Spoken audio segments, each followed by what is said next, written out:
She's been there, done that, and now she's set for the big leap. On Duologue NXT, I discover how the scion of the Nalli Group, Lavanya, has broken a century-old tradition and created her own imprints. New markets, new products. What's next for Lavanya? Let's unpack. This is Duologue NXT with me, Barun. Welcome to Duologue NXT, Lavanya. Thank you. I start off straight away, a question which is very close to my heart. Close to 90 years old business, you made your way through into the family business, and I've heard you saying that your dad and your granddad were sort of ambivalent about whether you should come in or not.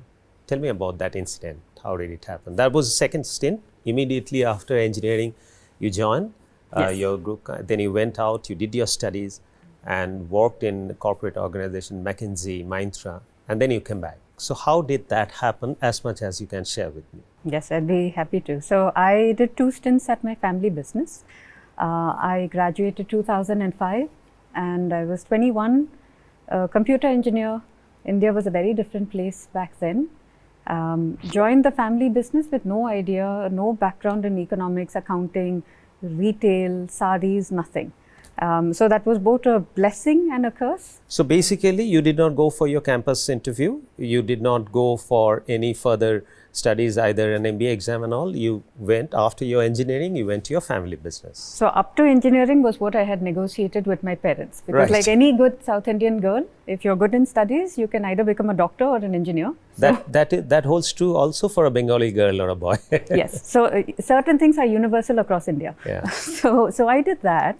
What ended up happening was in my final year, I had the opportunity to do a project. I had done one at a hardware company and I had 2 weeks to go, and I did that in the back office of Nalli. Mm-hmm. And at that time, RFID and was just coming up as a technology. Now, That's of course, right. It's been 20 years since. That's right. But as a result of working on that project, I saw the retail business from the inside. Right, and I saw how much of it is like inventory turnover, consumer, there's so much that goes into it, and I was hooked immediately. So I decided to go in to the family business. I think also it was a byproduct of that era. There weren't startups the way that there is now. I think I would say I was politely tolerated. So my father's entire philosophy. Tolerated for what? Your technical bent of mind, your sharpness, that you can bring in new stuff into the business? Tolerated for what? Tolerated because I think the prevailing wisdom at the time, and this is like I said 2 decades ago, a good South Indian girl will fill her time till she gets married. Yeah. And so the idea was that, okay, how much damage can she do? You let her in the business, it's withstood 100 years, it will withstand her. So, but with that, I think what ends up happening is, and I contrast this with how my brother entered the business. When I came in, I was allowed to make mistakes because no one had an eye on me. So the good thing about that is all of my mistakes, I learned from them and there was no pressure. The bad thing, so to speak, was that there was no structured kind of training, apprenticeship. I had to sort of stumble along and figure things out. But luckily, my personality lent itself to that. So when you contrast that with how my brother entered the business. He was under the scanner always. From day one. Right. Right. And you always have the father and you have the patriarch. I think I just wanted a get out of jail free card. Because by the time I was 23, I think my mom kept going on about, you're getting older, it's time for you to get married. And I thought I need an excuse that no one can say no to. And I just started, somewhere I got this idea in my head that this is the time for me to go do an MBA. And it was very organic, like it genuinely came about that way. I had realized that 4 years into the family business, I had learned everything that I could organically. But beyond a certain point, I hit a ceiling. It was a whim and a fancy. I applied to Harvard and I never thought I'd get in. But the day I got in, then I remember I went straight to my dad and I said, you can't say no to this. When you went to Harvard, you had in your mind, or you were saying that it's just a happy turn of events, you had in your mind that you'll equip yourself better to run business and come back and Yes, join exactly. your business? Because that was the goal with that which I was went. the goal for which you had gone to Harvard. Yes. And what better place than Harvard? Yes, right. Yeah. So 4 years that I had worked in the family business, and I went there with a goal. It was an excellent exposure. It was also an excellent exposure for a different reason. The US is very different from India, right? India is a highly fragmented market even today. But you look at the US, you look at any industry, the top 3, 5, 6 companies, highly consolidated, right? Like they will own 50%, 60%, 80% of market share. Versus India, it is the nation of the long tail. And I put it the other way around, that we are the most competitive markets in all fields in India. I mean, because of the scarcity economy and so much of fierce competition, I think that is one of the things that is ingrained in us to thrive in a competitive scenario. And India had the demographic dividend. The US is a much more stable industry.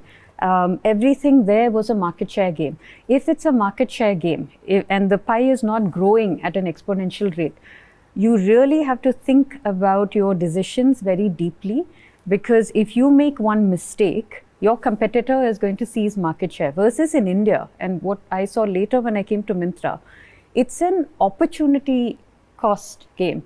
If you take too much time to take a decision, the opportunity is gone. Your competitors already moved, right? So we had an emergent strategy in India, and that's the perspective that I got after seeing, working with the Fortune 100, Fortune 50 companies in the US through McKinsey. And then I came here and I saw a very different economy, very different ecosystem, very different sort of consumer profile, very different problems, and how one needs to pivot, right? Here it is not about, look, don't make a mistake. Here it's about move fast. Failures are accepted. Inaction is not. Right. So from McKinsey, you made a shift to Myntra. You came back and joined Myntra. Yes, I was in McKinsey. Flipkart was taking over Myntra, and that is the time some of your friends had indicated that you could. I was in McKinsey for about 3 years. 3 years. And in fact, my husband and I took a sabbatical. So I had met him at Harvard Business. We, fell in love, got married. And both of us were in the consulting life, so two consultants in one home. Right, we never see each other and clean desk and all of that. 3 years of that life, and we felt, let's take a sabbatical. And when we came to India in 2013, for those of us who remember that time, the whole country was bubbling, right? Like e-commerce had just picked up. There was so much sort of VC money getting poured into it. There was Flipkart, there was Snapdeal, Amazon had entered, I think, a couple of years ago, or had just entered then. Then you had Myntra, you had Jabong. Now, obviously, all of them have sort of consolidated. But that was sort of the atmosphere, right, back then. So a friend of mine who was ex-McKinsey, and he had left the firm earlier because he was just drawn to this, was with Flipkart, heard I was on a sabbatical. We chatted up, friendly chat. No agenda. And he said, look, anyway, on a sabbatical, you haven't figured out your next steps, go meet with this company and see if you like it. And you saw that it's aligned with your family business. It's an online retail business. No, actually, no. It was just, I really went in with just an open mind. How long were you there for? With Myntra, about 1.5 years. And then you made the switch you thought that now it's time for you to go back to your family business. Yeah. The calling came. Yes. Calling came from within, not from your dad. That also. Then just an academic question. If that be the case, then your natural movement should have been to go and create something on your own. With your pedigree, VC funding would have lined up. But then you just said that you would have liked that, but then you still went back to your family business, which is already, in those days also, it would be about 500-600 crore turnover business, right? Yes. So you still went back there to take it to a different level. See, the way it clicked for me was I had seen the e-commerce story. See, now everybody talks about it like it's so obvious, but in 2013, the incumbents, right, the very large brick and mortar retail players in India looked at e-commerce as some sort of weird discounting play, because everything was discounted. There were companies that was gross margin negative. They were playing the valuation game only. Exactly, right? And then just like everyone is sort of stealing share from each other. 10 years down the line, it's going to grow to that extent. Yes, and some of those companies are around and some aren't. But most of them aren't. But it was what worked for them and it was what was needed, right? See, when you have such easy money, because access to capital was what drove all of this. That's right. Access to capital was what drove But then all again, of this. it possibly would have depended on the product category. I mean, I was talking to Falguni Nair some time back. Before she came in and launched Nykaa and changed the supply chain for her own thing, cosmetics sale on online it didn't really pick up. So I would wonder from outside, Saree is one of the three. Like Saree, you have fabric and then you have ready to wear garments. If I talk about women garments, Saree is something always it was felt, picked up, weight was measured, and then it was bought. So Saree being online, when you're looking at it from that point in time, these considerations didn't cross your mind that whether Saree could actually can be a product or a category which can take off on online sales? I'll answer that question with another question. Right. But I'll give you two examples. I would always have found e-com to be not so exciting for the category that Nalli was in. Nalli was already a very strong brand. And so consumers felt that, look, I know this brand. If I don't like it, they'll take it back. They will take it back. Your online sales, has it matched up to your expectations? Nalli philosophy is whatever you do, it has to turn a profit. So I don't care if it's e-commerce is that, and there's no EBITDA and all of these fancy numbers. I'm talking about profit before tax.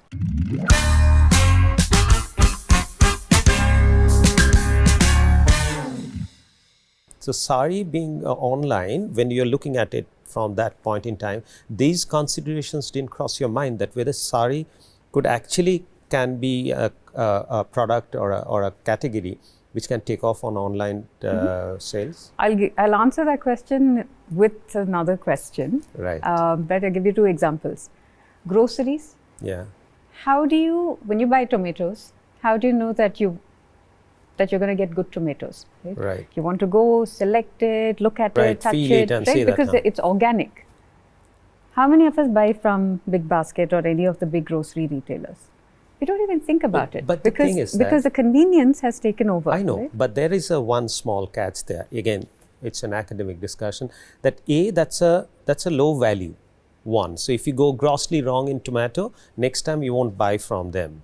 And then the frequency of buying tomato is almost every day. So that one is while you're consuming, but before consuming, before cooking, the risk of getting it wrong is low. Right. Is basically but what in you say. Saree, possibly, today it has become more like a fancy item. In those days, maybe earlier days, it was more utility item. So people would buy without really look and feeling it and putting it on them, draping it. Would they really go for it? I mean, how did it, your online sales, has it matched up to your expectations when you got it? I think it can do much more, but I think it did match up, right? Like it was the first few years was excellent all the way up till COVID.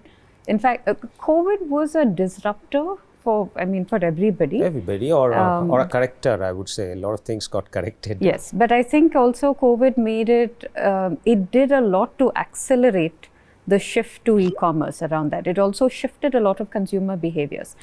How do you mitigate that? So there are three ways of doing it, right? The e-commerce way of doing it is returns. You don't like it, you return it, that's fine. But it's going to crush your unit economics. Yes. Right? Yes. The second thing is the trust in the brand name. Nalli was already a very strong brand.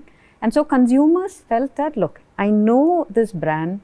If I don't like it, they'll take it back. They will take it back. Third thing which I realized, because Myntra was an apparel brand, an online apparel brand, and that was the company where I think I really saw it from the inside and it shaped a lot of my thinking. Whether you buy in real life or you buy online, you look for the same things. And that plus I think with McKinsey, what I learned was a very sort of objective, analytical way of doing things. One of the big aha moments for me, because the catalog team will go and write and say, this is silk, this is cotton. This is not how consumers shop. They'll go look at that picture, they'll zoom in. That's it. They zoom in to get a feel of the fabric. Then if they feel like, okay, this looks good, then they'll read the fine print. You need very high resolution pictures so that they can really zoom in and they get the texture, the feel almost as if they would in real life. Now saris have a further complication. So you have zari, right? So which is like really metallic and shiny. So your lighting has to be really finessed, right? So it's a little trickier than something that's flat. Lot many variables are there. Like I would never shop a suit online. Right. There are lot many variables out there. So I was having all of these ideas, and then I was stuck in traffic, truly speaking, because Myntra was at that time in the Kudlu Gate in Bangalore, and I was going back to Indiranagar, and it rained, and I was stuck for 2 hours on the road. Every call that I had kept dropping. It was very frustrating, and then my dad called. Right? And so I was in the rain, stuck in traffic, and he made a flippant remark, and he said, see, if you're going to work, anyway, if you're going to suffer like this, you might as well work for me. The worst pitch in the world. So it came from him. He said, if you're anyway going to suffer. It's a subtle pitch, right? He said that. So he made it's a dad speaking. It's a dad speaking. That's very well put. It's a dad speaking, right? So he basically said that. And I asked him and I said, are you serious? He said, yes. I said, okay, I have terms. If I come, I'm going to pick up on the call. That's happening on the call. On the call. What a traffic jam to be in. On the call. And I said, look, I have terms. I said, when I was 21 and I came in, I didn't know any better, but I benefited from that, right? I stumbled through things and I figured out my own way, and it really helped me. But now I'm a little surer of myself, and I've seen a little bit, and I want to bring in a bit more structure. I see the vision. I see that e-commerce is here to stay. I think that we should enter this space. Do you have anyone in your team who is either thinking about doing that or is opposed to it? And his answer was, I don't know. I don't think so. I think we're all sort of neutral and indifferent to it. Would you be okay with me carving that out as a business unit? Nalli philosophy is, whatever you do, it has to turn a profit. So I don't care if it's e-commerce is that, and there's no EBITDA and all of these fancy numbers. I'm talking about profit before tax, right? PBT. So there has to be cash in the bank. My thing is that, again, from outside, I might have the advantage of hindsight. It's a very pure academic point of view that I would always have found e-com to be not so exciting for the category that Nalli was in, because it's mainly elderly women and wedding. That's what Nalli sarees used to be. No, I wouldn't say elderly women. Wedding sarees, yes. And those, normally if your profile, your customer base, they would be on the higher side, upper side of 40 or 50, right? No. No? No. It's across the spectrum, actually. No, now across the spectrum, but the majority would be on the higher side, no? No. Then Nalli next you have brought in, right? So that's to look at this younger generation. Yes, back then in 2005. Now I think that's been folded into the organization. We have sort of pivoted a little bit. We have Nalli Fashion, right, which is the newer, more contemporary Nalli. And my brother conceptualized that, and he sort of like drives that. And then he drives the jewelry business as well as Nalli folded Fashion. Into, yes, that's folded into Nalli Fashion. So that's that's the new, folded into, that's a part of Nalli Fashion. Yes. Okay. Yes. Not high margin, never high margin. Not high, ours are even never high despite margin. being $3,100. See, if you're going to put pure gold, the cost of gold is that much. I recently come across a lady called Dolly Jain. Have you heard about her? Yes, we worked with her. She drapes a saree and charges 2 lakhs, which would have taken you 4 weeks to make. Yes. How did you win that battle and make your mark there in your own business? I think in my head it was like, look, I want this. Someone's got a problem with it, sounds like your problem. Yeah, absolutely. And then that worked out. Yeah, that's a very subdued revelation.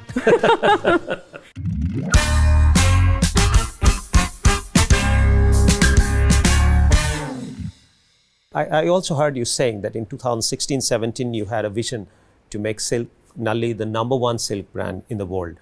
I often wonder that, you have recently seen that controversy on Kolhapuri chappal, and I made a comment. I said that if somebody can make a brand worth $1.5 lakh from a 3,500 rupees Kolhapuri chappal, so it reflects poorly on us that we couldn't make it. You have taken Saree to NRIs, but Recently I had hosted one of the ladies, her name is Bianca Balti. She's a Dolce & Gabbana face, an Italian model, a cancer survivor. I had a brilliant conversation with her. She was here for 3 days and all she wore was sari. I sometimes wonder that like Ayurveda, like yoga, whether we had an opportunity to take sari to the global arena beyond NRI. It's like a fashion statement. It's like an ultimate level of fashion. Is that a possibility, that a dream that one can ever foster that? Yes. Short answer is yes. And there are different ways of doing it. There is a way that we could do it the way the designers do it, right? I'll give you another example. Like, look at Sabyasachi. And he started out as in saris and handloom and heirloom, and he was such a purist, right? And kept adapting. Now his brand is huge, right? And he's really put India on the map for high quality products, right? Yes. But it's also high margin. Yes. Right? Yes. Because you have to some play of your that sarees game. also are not high margin, never high margin. not high, Ours are even never high despite margin. being $3,100. Never high margin. Right. See, if you're going to put pure gold, the cost of gold is that much. So it's not high It's margin. never high margin. The value itself is that high, right? What you're getting is a very high quality. Why can't we have a brand? That's exactly was my. Why can't we have a brand that makes the best in the world accessible to every woman in India? Why should she have to pay 1 lakh for Or it? why not that I take that market of 1 lakh by creating those brands ourselves? For Nalli, look, we've always been about the heart and soul of India. Right. Right? And for us, it's the consumer who comes in saying, look, this is my hard-earned money for a wedding, or this is me as a young, daughter, son, and with my first paycheck, I want to buy my mum a sari. I want the best that my money can buy, right? I don't want to pay 1 lakh for a sari that you got from the weaver for 10,000 rupees. Absolutely. I want to buy a sari for 1 lakh that I know that this brand has a razor thin margin, has negotiated. The value of that sari itself is probably 80,000. So now, obviously, you told me that how your brother was treated completely differently when Yes. he was being. No, why I say this? Because that's a normal tradition. Yeah. Where the family business, the baton gets passed on to the guys. So tell me, how did it happen and how did you win that battle and make your mark there in your own business? Honestly, I didn't realize I was fighting a battle. I just did whatever the heck I wanted, and everybody else. So you stuck to your own choice, stuck to your own Yeah, but I wasn't vision. even a rebel. Like I think in No, my you- head it was like, look, I want this. Someone's got a problem with it. Sounds like your problem. Yeah, absolutely. And So then that worked out. Yeah, that's a very subdued rebellion. Are you happy seeing yourself the distance that you covered so far? I'm sure that when Yeah, you that's took a lovely that up, question. yeah, because I hadn't thought you about had a challenge for yourself. Definitely, you might not have articulated it to the world, and whether you had kept an eye on how is your brother doing. Is there an unspoken competition that you No, set absolutely yourself not. to? So your competition, your benchmark was yourself. My friend and support and partner is my brother, and I like the way that athletes think, right? Exactly to that, like your competition is your last best. That's right. So have you done justice to your vision so far? Has things turned out to be? I think I'm an eternal striver. I look at it and I'm never satisfied. Yeah, that's And how I feel there's much more that I can scale. I'm happy and I'm proud. Are you going back to the drawing board ever, or are you taking a step back or taking a fresh guard to prepare yourself for the coming 5 or 10 years, doing something new or trying to get better than what you have achieved so far? On a personal level, yes. I think I'm always open. Like you said, and like yourself, an eternal student. Yeah. I think it's good to be intellectually curious. And it's interesting because at this stage in my life, there's a lot of good ideas that I get from my team. And all of that goes in to help me continue to sort of adapt to the world and the dynamism that I think like every business needs to evolve to. So there would be newer things unfolding as far as Yes. Lavanya Nalli is concerned. We look forward to find that out. Before we part ways, as far as today's discussion is concerned, I had a question. I recently come across a lady called Dolly Jain. Have you heard about her? Yes, we worked with her. You worked with Yes. her. Now, she drapes a sari and charges 2 lakhs, and consumer would have paid 2 lakhs to buy that sari, which would have taken you 4 weeks to make. And she takes 4 minutes to drape the sari and charges 2 lakhs.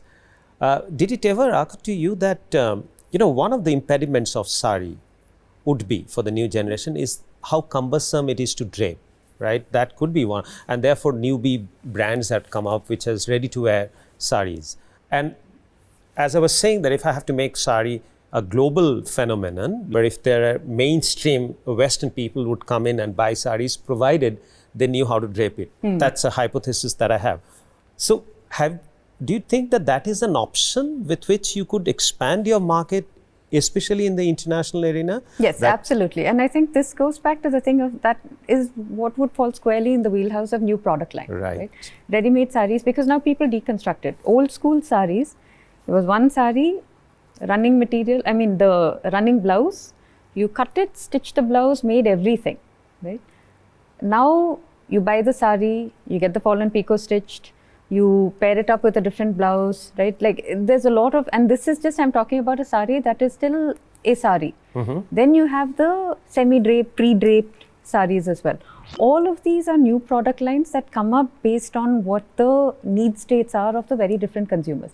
But there's still that purist, right? There's still that old school I know, consumer but I'm as saying well. old school consumer, you're giving the service of draping the sari. Let's say Julia Roberts had walked in one of your stores. You are also providing the service of draping the sari on the special occasion when she's planning to wear it, and charge equal as much as a sari cost, like Dolly Jain. Yeah, I think we look at it and it is a direction we can take. But my answer to that is, where do your organizational capabilities lie, right?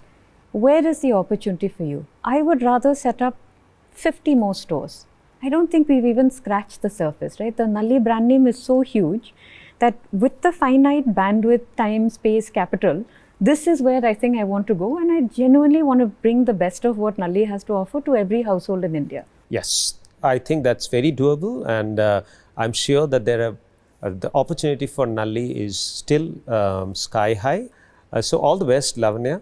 It's been great talking to you, and I'm sure that people who would be watching it, especially second generation entrepreneur who are women, would have a lot to learn from you. Thanks a lot. Thank you. Thank you so much. Thank you very much.